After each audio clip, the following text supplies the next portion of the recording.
Hello and welcome to the Daddy of Them All podcast, where we explore all things Cheyenne Frontier Days. I'm Tara Vreeland. I was Miss Frontier in 2004. I was a dandy, and now I work for the marketing team, and today I'm your host. A part of Western history, a legend walked the talk. Cheyenne Frontier Days, the daddy of them all. Each episode of this podcast, we bring you closer to the magic that makes CFD more than just a rodeo. It's a way of life where Western tradition meets the voices shaping its future.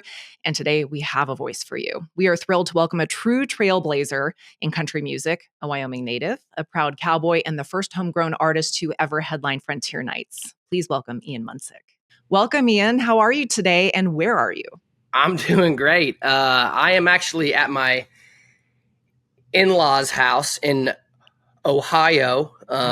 We've been up here because my 5-year-old loves to do swim team in June up here, so we've been posting up here. But heading out to the west here in a couple days for a long July. Going to be awesome. Definitely. You've been very, very busy. So hopefully you're getting a little bit of summer vacation there with Crawford. So he's adorable. I've seen him on your social media. You're very active there. Thank All right. you. I do want to get right into this. And if I may quote you, my goal is to headline Cheyenne Frontier Days. You said this at your sold out show at Red Rocks last year. You said the ball is in your court, Cheyenne Frontier Days 2025. What do you say? So how did that feel saying that? And now it's coming true. Yeah. That just kind of came out at Red Rocks. I didn't really anticipate it happening. It was just kind of a dream. But when you get in front of a crowd like that, it felt like the right time to cast it out into the universe. And clearly the universe heard, and now here we are. So I just cannot be more proud. And being from Wyoming, that's always been my number one goal, was to headline the biggest stage in Wyoming. So I'm just extremely honored to be hitting that stage. Yeah, well, very well played on your part as you were manifesting it. So, and I saw you at the Outlaw, which is a big country Western bar here. I believe that was in 2021. And then I saw you open for Parker McCollum in 2022. But now you're headlining. What do you think the vibe is going to be differently as far as, well, you're opening up, our 129th Daddy of them all, and you're headlining. What are you anticipating that feeling like? Man, it's going to be so much energy. I don't know how many people are traveling in from out of state, but I'm just going to probably a lot. But I would also probably be willing to bet that there will be a lot of in-staters that will be there. And, for me, my music, I always try and write music that accurately puts on for how the West is now, not how it was 100 years ago. We have a lot of those already out there, but there's not a lot of people out there in country music that grew up in that part of the country. And it's a very special part of the country because there's not a lot of us out there. And it takes somebody that's from there to do that. So for me to be on that stage, there's going to be just the energy and the trend of the Western lifestyle. I think it's all going to come to a head with people there that are experiencing the West for the first time. True. And also people that have never gone out of the West to experience other cultures. So hopefully we're able to tie it up so that everybody there can have an experience of the West that they will carry on for the rest of their lives, hopefully. Yeah, I love that. And I definitely think you're going to bring the energy, and the 307 is going to be there. Very proud to have you. We were so excited. And, that first night is always really fun. So, and I've heard, the Prairie Lament, the first opening of your new album. When you're from Wyoming, you paint the picture so perfectly about Wyoming. So how has Wyoming shaped you as an artist and a person? I mean, you're from Sheridan. You grew up on a multi-generational ranch up there. Your family, you were in a band there. Wyoming has definitely shaped you. Oh How would you yeah. describe that? Golly, if anything can de- define me as an artist, it Mhm. is the word Wyoming. Mhm. I would not be where I am today had I not been from the state of Wyoming or to grew up in the state of Wyoming. Had I been from Texas or even Mhm. from Montana, my music would dramatically be um, dramatically not be how it is. Mhm. And I just have a pride for being Mhm. from Wyoming, and I think that the majority of people from our great state, they have a pride that is unlike any other state, even Texas, and they have a lot of pride Yes, for they their do. state. But Wyoming, every time I see a Wyoming license plate, I freak out on the road and try and be like, "Oh, I'm from Wyoming," or if I see the Wyoming flag, or if I see the bucking horse, there's that pride that's attached, and you immediately have a connection there. And for me, my music has always been about putting Wyoming on the country music radar, Mhm. because there's nowhere that is as country as Wyoming is. I agree with you there full-heartedly. So, and I mentioned earlier that you released Eagle Feather in April, and I've listened to the album from beginning to end, 20 tracks on there. And again, I mentioned you paint the picture of Wyoming there, and some of the critics are saying you're putting the Western back in country. And I think I saw you posted on Instagram recently. You're saying the West is coming East, or the East is getting Oh yeah, Western, or something. yeah, So, can you kind of talk about that a little bit? yeah. I would say probably 80% of the performances that I make are east of Wyoming. And Mhm. so every time I hit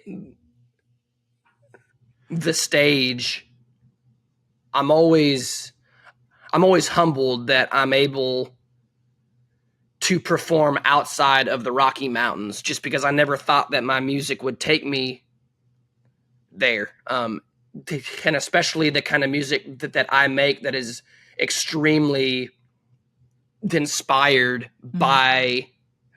by that region. For me, being able to go play in North Carolina last night and have a few thousand people out there, I owe that to Wyoming inspiring my music and my artistry. But being able to come to Wyoming and Mhm. play the Wyoming inspired music always is a very spiritual experience Mhm. for me. So I never take a show in the Rocky Mountains, and especially being able to headline Daddy. I mean, that is going to be as spiritual as it gets for me. Oh, absolutely. I mean, you're performing in front of family, friends, new fans, old fans, and you kind of touched on this a little bit, but I know you've received honors from CMT, the Opry, Martin Guitars, and, how would CFD compare? Oh gosh. You know, the Opry, that's right up there, just because the Opry is that's country music Mhm. just in a nutshell, just the Opry. But Frontier Days, for me, being able to headline that stage, CFD, I mean, that's probably the greatest honor that I've Mhm. ever gotten as a performer.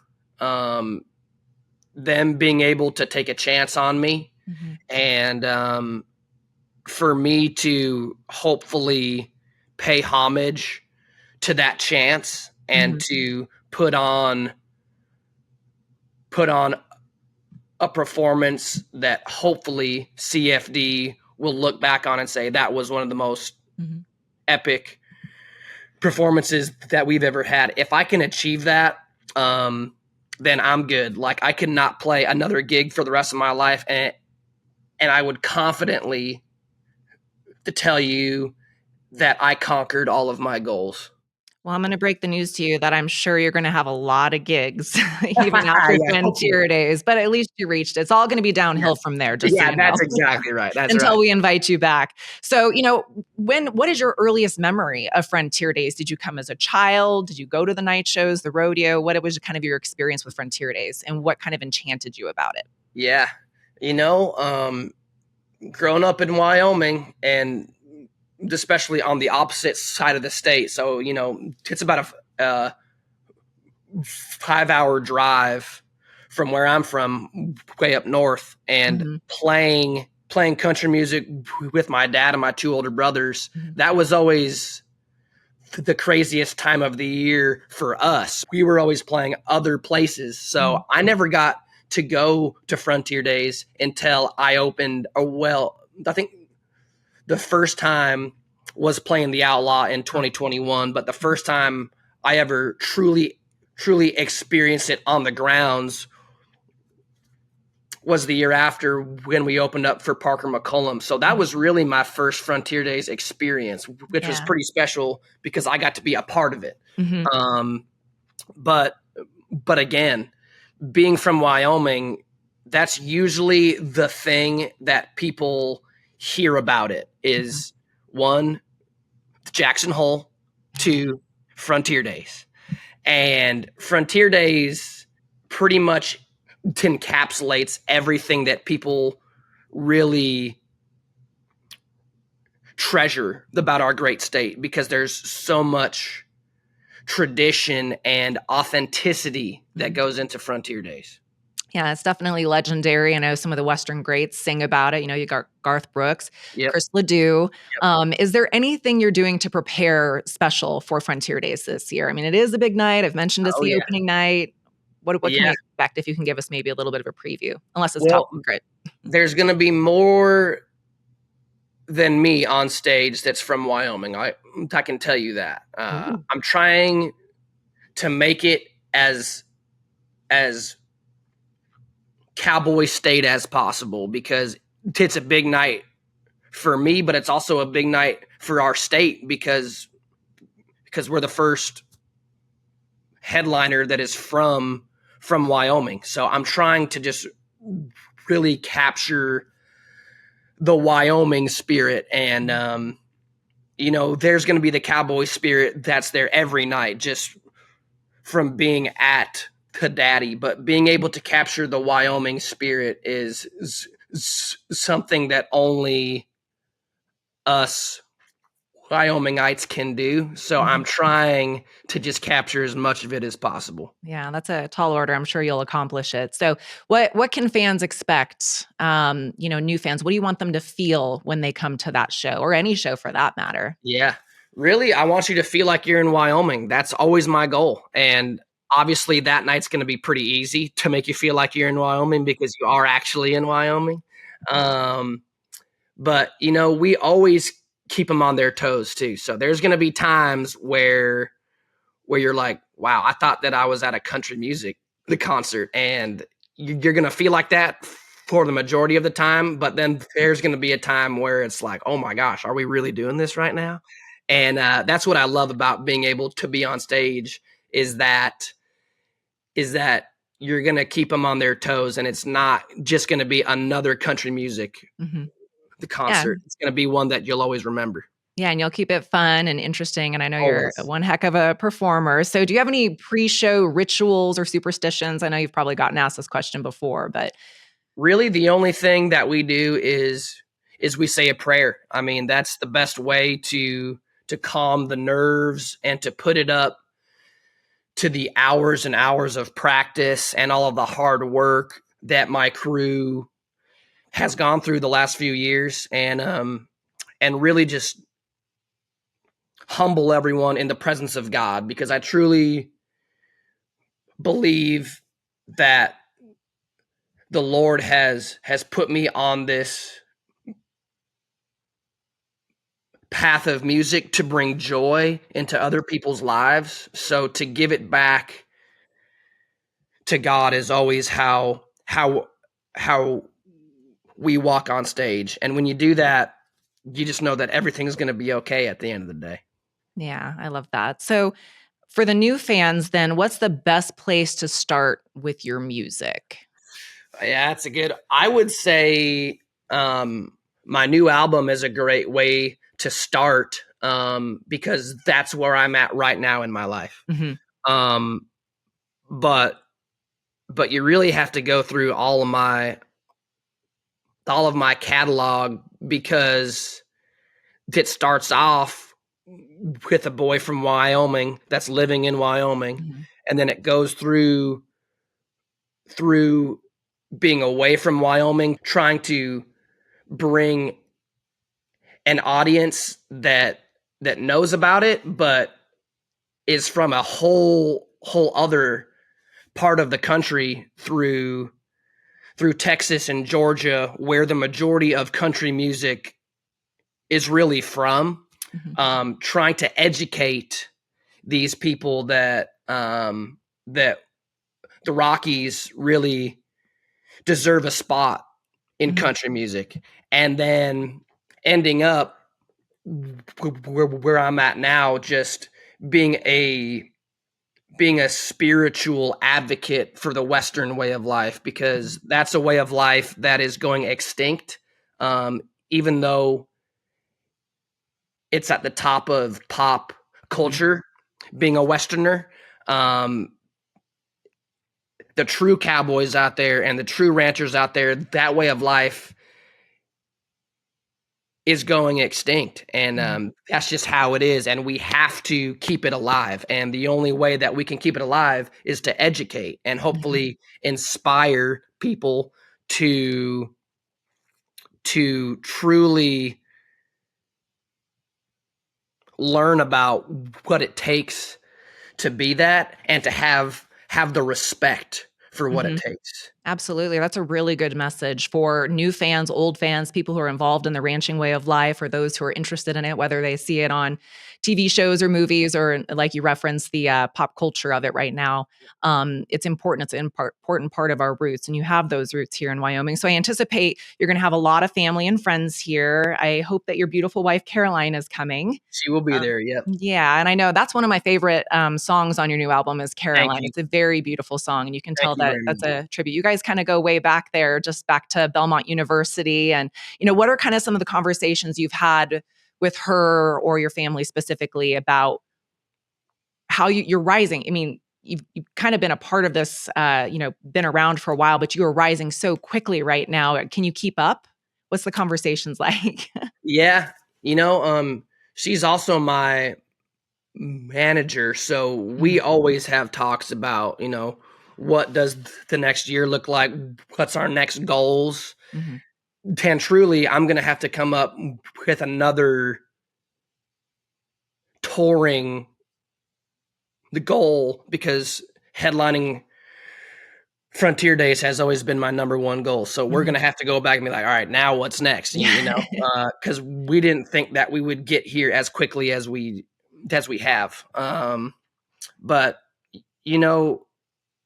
it's pretty easy to stay grounded when your wife is in charge, because she'll keep you humbled. And especially, we have a beautiful boy, so as long as I'm able to provide for my wife and my kid, I feel like everything else is just extra. So again, I just go back to being very, very blessed to be from the great state of Wyoming and to have these amazing opportunities that I know that I've worked hard at, but I know that there's a lot of other people out there that have worked very hard that don't have these opportunities. So I always try and just be grateful and be thankful that I have a wife and that I have two parents and two brothers that are extremely proud of me and have been behind me every step of the way. Yeah, I think you have your priorities right there. So, and you say another touring schedule, but I think you're going to be on diaper duty maybe here from October. Yeah, we definitely will be. We definitely will be. We're going to take the end of the year off because we're expecting a little girl at the end of the year. So that's going to be a whole new chapter for me. Well, congratulations. This is a huge year for you. And so you kind of like to know the fondest memory of Frontier Days. And I know that was kind of, you said you were busy in July growing up, and Yeah. then you came here and you opened. And I have a feeling that headlining is going to be your fondest Oh, memory yeah. of Frontier Days. Are you going to get to explore anything around the park? Maybe check out a rodeo, maybe undercover a little bit, but Yeah. I'm sure that we'll sneak up in the grandstands and can watch the rodeo. I really want to I really want to experience all of Frontier Days and not just the last part of it, when we go on stage. And there's a lot of Wyoming out there for that whole 10 days or however long it is. I think it's 10 days, right? Yep.